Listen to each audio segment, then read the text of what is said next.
Kato tähän päivän askareet.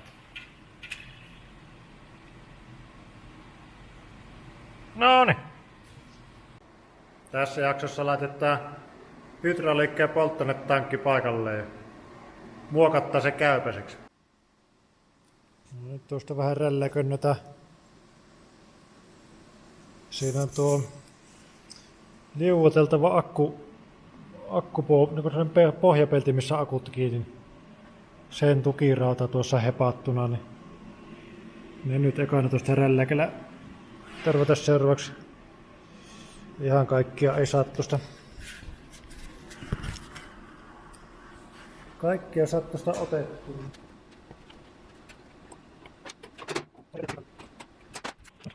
Nyt siihen pääsee tuohon kuviosahalla jo. Ei ihan niin paljon tuota kipinnää. Näiden säiliöiden kanssa kannattaa olla aika varovainen, että ei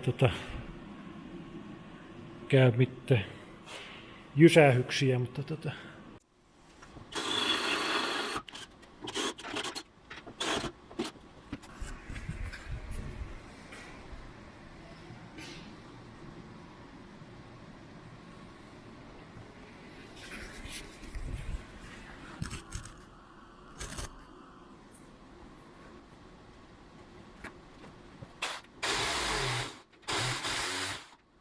näistä tulisi sanoa mihin.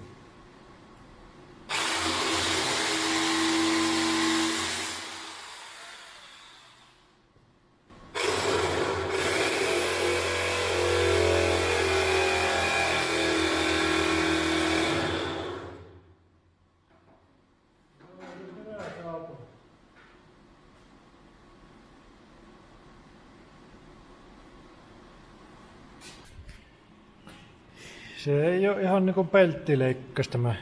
Varmaan että 4 millistä. No pitää käydä vähän parempia teriä noin, jotta ihan paskoja niin kokeilla vielä niillä. Moottorikin on nyt omilla kiinnikkeillään. Tuosta piti pikkusen muokata tuota kun se ei ihan ollut kulma kohdallaan. Tämän puolen tein mahdollisimman yksinkertaisesti, eli kulmarauta tuolta 3 pultilla on tuossa laturin kiinnikkeessä. Ja tääkin jää vähän pinnan, pitää katsoa vieläkö me oikaisen se. Ei nyt sinällään haittaa, mutta kulluuko sitten miten äkkiä tuo kumi, kun se on pikkusen toispuolen.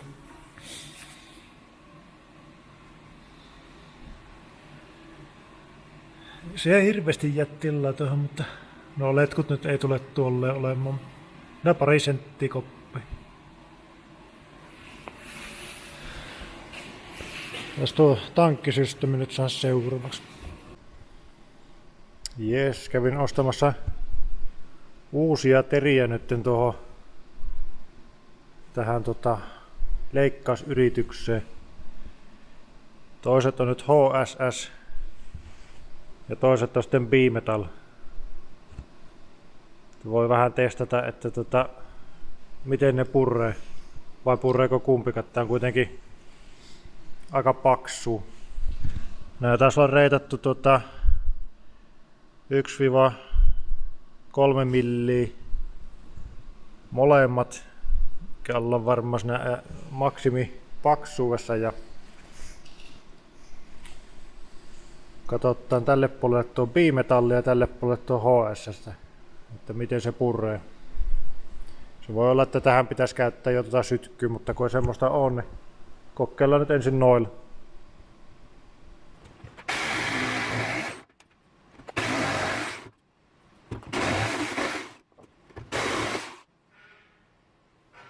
Se on kyllä ihan paska tää kiinnityssysteemi.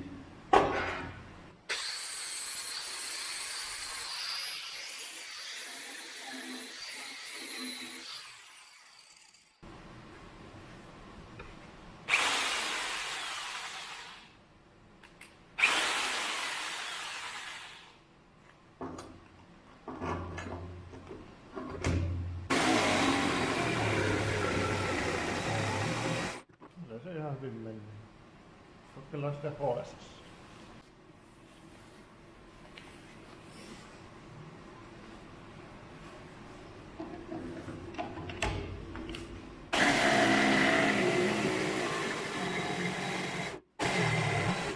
Vähän ehkä tuntuisi tää jopa HSS-proimaan paremmin. Tääkin vähän vittumaisempi. Varmaan pelata nurkkireitä tuota vasten ajella.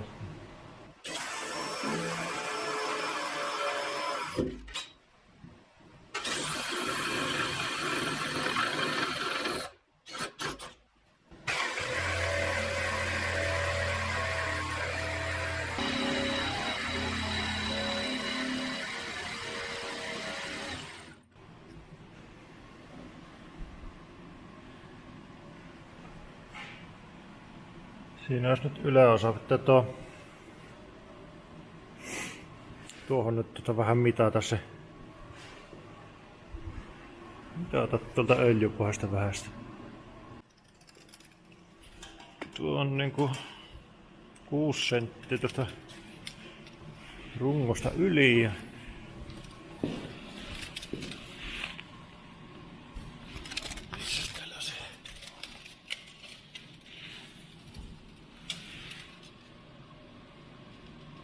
tässä 8 senttiä. 14.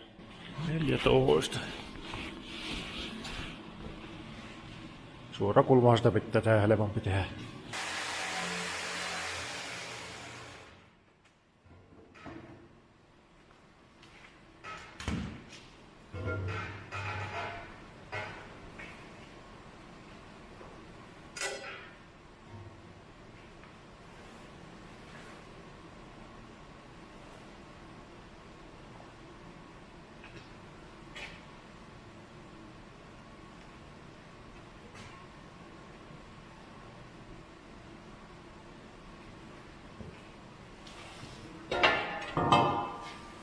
Joo, siinä oli näkyy tukirauta.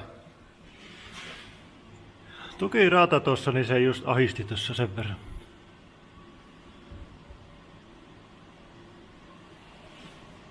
Ja pientä savua havaittavissa täältä, että jännä tupla pohja tässä tankissa.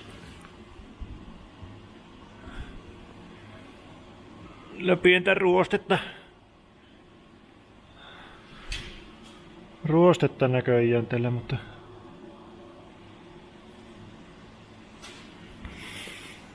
tiedä millä tän saisi puhistettua sitten tämän. Se ei olekaan niin helppo puhistaa tuo pohja mitä me kuvittelin. Katsotaan mahtuuko tää paikalle.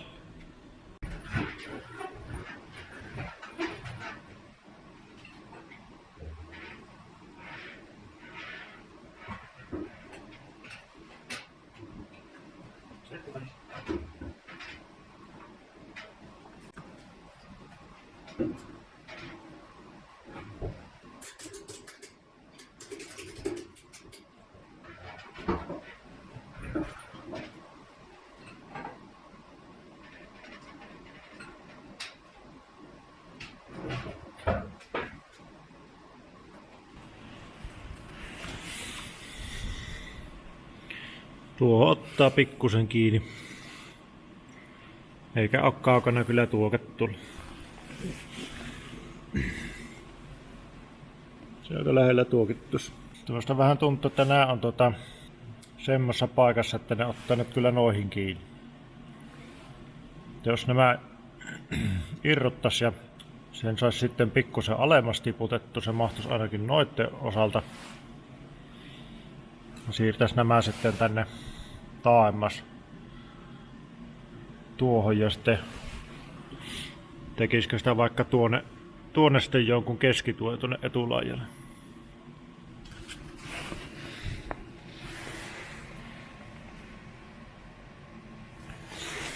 Joo, tää irrottanut nuo tossa ja kokeilla sitten.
nyt on korvakot leikattu ja tuohon vähän hiasinkin jo mahdollista uutta paikkaa.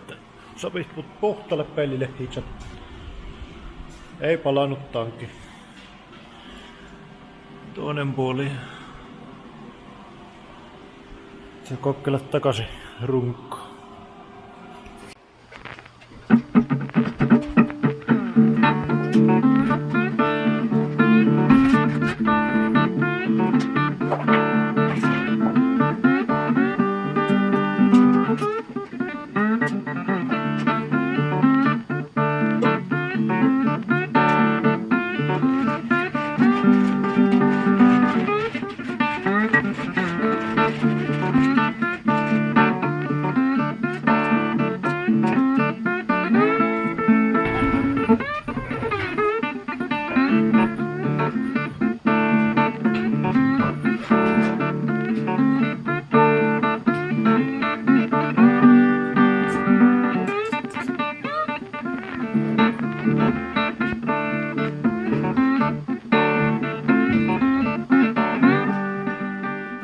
Jes, siinähän se.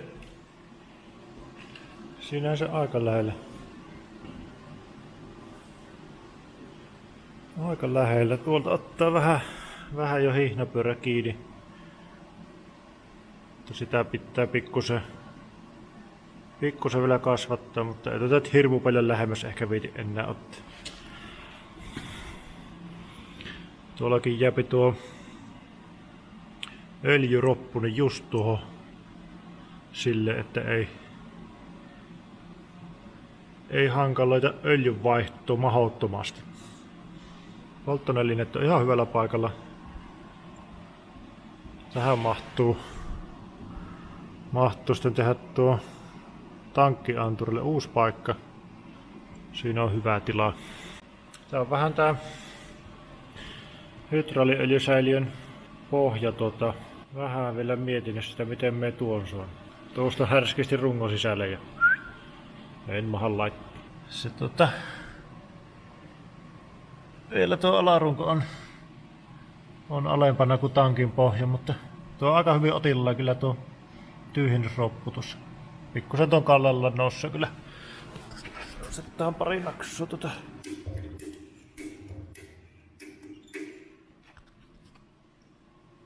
Se on vähän paremmin linjassa. Vois vähän täppäillä noita kiinnikkeitä tuohon kylykkin. Tuosta tuo takakiinnike leikata kanssa vielä irti ja laittaa se tuonne alapalakkiin. Siinä lepää nyt tankkikin ekan kerran rungossa paikallaan ilman nosturia.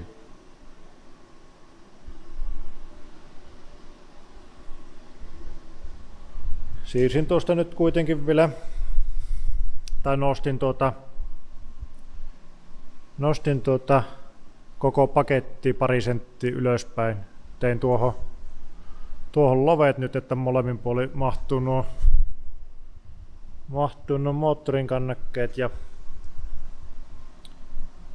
otin pikkusen pitemmälle. Sais ehkä vieläkin vähän, on pikkusen turhan lähellä itse asiassa nyt kun kahon tuossa. Ja tätä puolta aukkoa kanssa vähän levitin, että mahtuu tuo startti ja sen kytkennät tuossa tekemään.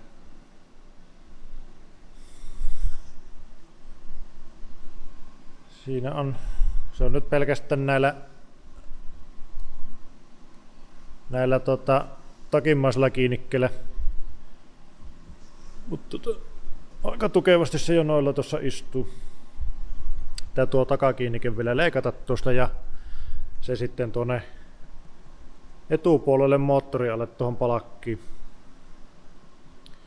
palkkiin laittaa ja tehdä siihen joku vastarauta. Ei ihan keskelle viti laittaa, kun siinä on tuo takakeinun tappi siinä. Sille pitää tehdä peitelevy tuohon. Ja sitten miettiä se sillä tavalla, että hitsataan mutteri yläpuolelle ja että alapuolelta saa pultin ottamalla tankin irti. Mahdollisimman helppo. Silloin se lähtee irti, kun ottaa nuo 3 pulttia pois, niin koko paketti sitten nosturilla taaksepäin, että se on kuitenkin eessä siinä aika monessa tilanteessa, jos pitää moottorille päästä jotakin tekemään, niin se on. Suunnittelen sen silleen, että se on mahdollisimman nopeasti irrotettavissa.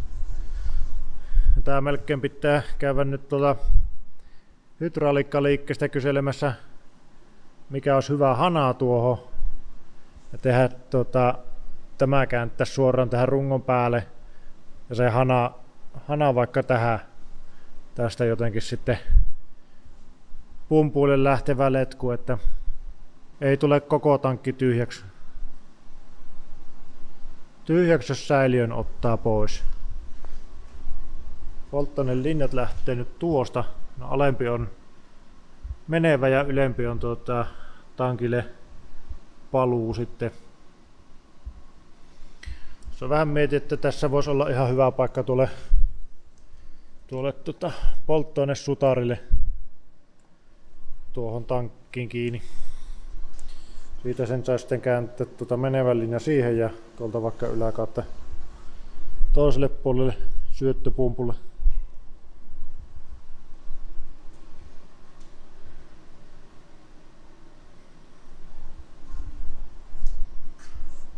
Tämän puolen kiinni. Tuossa on tuo lovi tuolla kiinnikeраavalle sitten.